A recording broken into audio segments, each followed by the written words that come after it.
So I'm going to say some serious and perhaps difficult things today about end-of-life issues. So let me start with my own experiences so that you know a little bit about where I'm coming from. My mom moved in with us in 2014 when she was 75 years old. So my kids were about 13 and 9. She at the time was independent and relatively healthy. We found a house with an in-law suite, and we looked forward to her being close to the kids, and we looked forward naively to caring for her in her old age. Shortly after she moved in, I think within a year, she was diagnosed with cancer on her right trigeminal nerve, and the cancer was spreading back behind her eye into her brain. She had said well before this diagnosis that she had lived a good life and she didn't want to have a long drawn-out disability or death, if that ever came to it. Or to quote my mom, if I ever get like that, just shoot me. But she also had some sense that the treatment for this cancer diagnosis would be difficult. But as a fairly able-bodied 75-year-old, she decided she would give it a try, and we supported her in that. The main part of the treatment was radiation, and it was very difficult for them to point the radiation at the cancer, but not at her eye and not at her brain. But they did it, and the images after the treatment showed that the cancer had been eliminated. It was a remarkable feat of modern medicine. The doctors were very proud of themselves. So she started to recover, but as a result of those treatments, she suffered from then on from chronic neuropathy, this facial pain that she always had, and probably because of the treatment from chronic vertigo. All of that also triggered a whole regime of medications that she would take for the rest of her life. So it cured the cancer, but significantly decreased her quality of life. Still, she started to regain her independence until she fell and broke her hip. And things really went downhill slowly from there. Over the next 5 or 6 years, I really can't count how many falls, how many trips to the ER because of a fall, because of vertigo, because of low blood pressure, because of her chronic UTIs.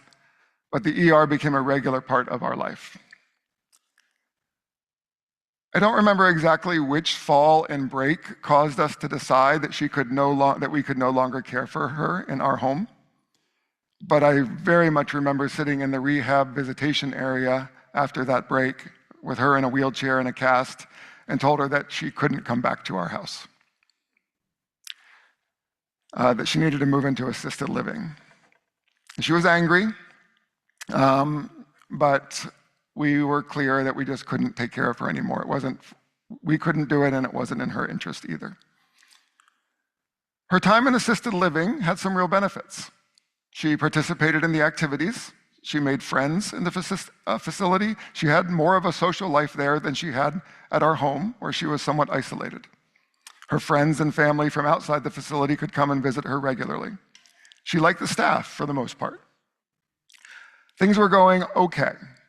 I still got a lot of calls from her late at night that the staff was late with her meds or hadn't given her a shower that day or had done something else wrong, but overall it was a good move.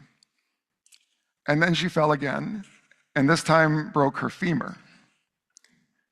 They suspected cancer in her bones, but she wasn't strong enough for a biopsy, so she went into hospice, and that hospice was provided in the assisted living. Her death was fairly slow and difficult, including getting a pretty bad bed sore on her back, but the hospice kept her as comfortable as possible, and eventually she died. So that's kind of where I'm starting from, and I learned many things from that experience. But here are 2 things that I think are really important for us to be realistic and frank about. We are all going to die, and some of us are going to suffer a great deal in the process. Not everyone will have that long, slow slide toward death that my mother did, but it is becoming more common for that to happen. And I think we need to be real as we consider what it means as adult children to honor our parents in this day and age, as they age. Modern medicine gives us the ability to stay alive regardless of the consequences for our quality of life, regardless of the amount of suffering that life may involve, and regardless of the consequences to the lives of those who will have to care for us. For their part, those who care for us probably live in nuclear families with minimal community support where both parents work outside the home. Those who care for us likely have had children later in life, as it happens these days, and they find themselves then in the sandwich generation, the generation of people who work full-time caring for their children while they care for their aging parents. And let's not forget that our parents, the ones we need to care for, aren't always perfect people either. Maybe we are lucky and we have a loving relationship with the parent that we need to care for, or maybe they failed us in some way, big or small, when we were young, and now we're left to care for the person that we have resentments for, or who was the cause of the wounds. When we put all that together, I don't think it's hyperbole to say that honoring our parents, as called for in the fifth requirement, is harder today than it has ever been in human history. In fact, I would go further and say that meeting all of our obligations to care for our children, our spouses, let's not forget that we may have marriages to maintain, and our aging parents, that meeting all of those obligations and doing it well can just be impossible. And that's why I wanted to start off by putting those two truths on the table, that we are all going to die and that the process may involve a lot of suffering. I think we need to understand and accept those facts if we are going to care for our aging parents with any kind of grace and wisdom. We can't keep them from dying, and we can't keep them from suffering. We want to, but we can't. It's so easy to fall into the trap of believing that we can somehow prevent those two things from happening, and that our job is to keep them from dying, that our job is to stop their suffering. And then it's also easy to fall into the trap of blaming ourselves because we couldn't do the impossible. But it's not our fault. There are really three things that the fifth requirement calls us to do. And in some situations, even these three things can be a struggle, but for most of us, we can manage these three things if we acknowledge that that's what we're called to do. 1, make sure our parents are not homeless. 2, make sure our parents are not hungry. And 3, love them. And when this requirement was written so long ago, it may have just been the first two. The love part wasn't really emphasized. It doesn't actually say we have to love our parents. It doesn't say we have to like our parents. It doesn't say we have to obey our parents. It says we have to honor them. The Hebrew word for honor is kavod, and it means literally to give weight to make something heavy. So honoring our parents means acknowledging their importance and acting accordingly, but not necessarily obeying and not even necessarily loving. We should love our parents for sure, but that's not what the requirement says. And even with that limited understanding of what is required of us in relation to our aging parents, it's still like trying to thread a needle. How do you honor your parents appropriately as they age and die without falling into this trap of trying to play God, without trying to prevent their death, which is inevitable? Remember, they're not our children. We have an obligation to do everything in our power to keep our children alive. We don't have that obligation for our parents. What honor meant in practice at the time that this requirement was written was that when our parents could no longer support themselves with food and shelter, that you made sure they were not hungry and homeless. That was your job for the community, that the community would not have to care for them because you would make sure that they had shelter and food. And depending on their means or on our means, just those two things can be a challenge, especially when we also have the obligations as parents to our own children and partners to our spouses. Sometimes people are just trying to make ends meet, and trying to do this other thing is impossible. Now, we are fortunate to live in a state where if our parents meet certain income requirements, Medi-Cal will help make sure they have a roof over their heads and food and medical care.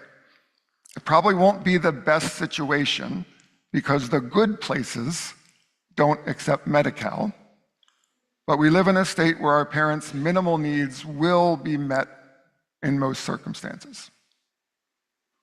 Now, I know this talk about minimal needs can seem harsh, but when it comes to aging and dying, we are living in very difficult times.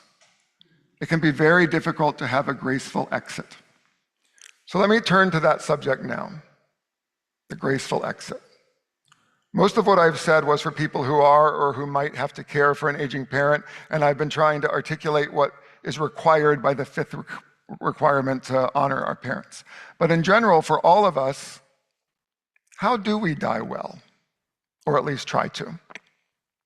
And related to everything I've said so far, how do we die without becoming a burden to those who may have to care for us? And let's not shy away from that word, burden. We often tell someone that caring for them, oh, it's not a burden, but we know that it is, and they know that it is. There was an article in the Mercury News on Thursday about a new study that found that most people fear becoming a burden to others more than they fear death itself. So let's not be afraid of that word burden. There are burdens that we have to carry in this life, and we may choose to bear some burdens as we care for and love our aging parents, but we can do everything in our power to make it so that bearing the burden of our care will be a choice that others make and not a necessity. Now, first, there is the spiritual work where we started the sermon off knowing that we are going to die and accepting that fact. That is spiritual work, accepting our mortality. And then thinking carefully about what we would like and would not like to happen at the end of our life and making plans in that regard. Stanford has an excellent document. If you search California Advanced Healthcare Directive, it's the first thing that comes up in the search. It has 3 parts. 1, choose a medical decision maker. That's someone who can make healthcare decisions for you if you are unable to make them yourself. And then 2, make your own healthcare choices.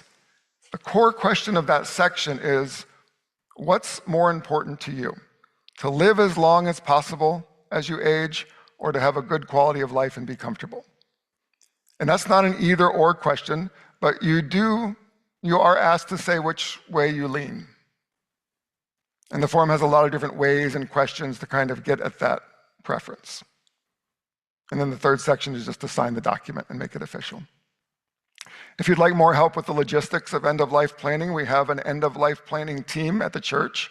So please speak with Martha Maris or Kathy Merkel-Raymond about that.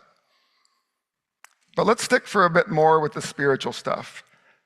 From my experience with people who have suffered a lot in the later years of their life, and it's not just my mom, but with congregation members that I've served over the years, and everyone is different, and there's no rule here. But as we age and become more disabled, we will probably be given multiple invitations to go home. That is, multiple opportunities to die. It may be pneumonia diagnosis. It may be a decision to go on yet another medication or not. It may be a spot on an MRI. And we live in a time when modern medicine will allow us to turn down those invitations to go home and to turn them down multiple times. In my experience, accepting the invitation to go home instead of accepting modern medicine's offer to let us live a little bit longer is one of the hardest decisions that people make in their lives. And it's hard even when they think they're prepared for it. You can say, you can imagine, at this hypothetical point, I would not get treatment, or I would just go to hospice care. And then that hypothetical point comes, and it's not hypothetical anymore, and we get that one more treatment, that one more surgery, that one more antibiotic. And you might think, antibiotics, really? But one heartbreaking example that I saw very early in my ministry was a woman in her 90s with severe dementia. And she would even say things, she lived in a nursing home, she would say things like, just let me die, just let me die. And her husband was devoted and dedicated and would go to the nursing home every day and spoon feed her meals and he was exhausted. And then that woman got pneumonia, which in the old days was called old man's friend, because terminally ill people would get it and it would hasten their death. But the family couldn't let her go. So they sent her to the hospital, gave her antibiotics, cured her pneumonia, and sent her back to the nursing home. I think that pneumonia was God calling her home, and they just didn't know how to accept the invitation. So there's no formula, there's no simple rule that leads us to some perfect or right decisions as we make end-of-life choices. But let's keep in mind these things, that we are all going to die, and in this day and age, modern medicine allows us to make decisions to extend our lives, sometimes at the cost of quality. At some point, a point that is ultimately between us and God, it is okay, and it is even good, to turn down modern medicine's offer of a cure and accept God's invitation home. The last thing I'll say is about love. I said honoring parents meant making sure that they are not homeless and hungry, and to love them. Well, in some ways, accepting both that they will die and that they may suffer frees us up to love them, to know that we can't fix it, we can't take away the suffering. Of course, there are things that we can do to try to ease the suffering, but we can't stop it. And that understanding, that acceptance, actually opens the door to love. Even if they were difficult parents, to see them as they enter the end of life and as they suffer gives us the freedom to see them as frail, imperfect human beings as we all are, to let go of our resentments, to consider forgiveness, to be grateful for whatever they were able to do for us. Love isn't fixing, it's being with and accepting. In some ways, making sure our parents have a roof over their heads and food is a pretty low bar. Loving well is the challenge, especially loving them enough to let them go. Amen.